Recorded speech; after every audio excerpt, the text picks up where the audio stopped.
ចំណុចពិសេសទាំង5យ៉ាងទៅលើ model X-Fox ដែលបងមិនគួរមើលរំលង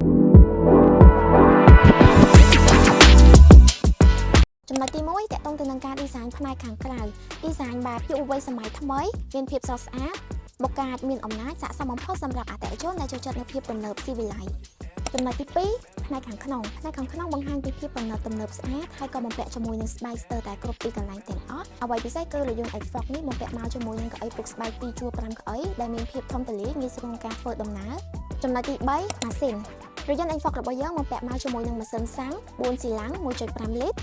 អមមកជាមួយនឹងបច្ចេកវិទ្យាចុងក្រោយ Mavic ដែលអាចផលិតកម្លាំងសេសបានរហូតដល់105 horsepower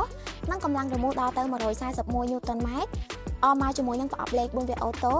ចំណុចទី4ក្លឹបខាងក្រោយមានមុខងារកវាជើងបិទបាត់អូតូថែមទាំងមានសភាពធំទូលាយអាចដឹកអីវ៉ាន់បានច្រើនទៀតទៅបង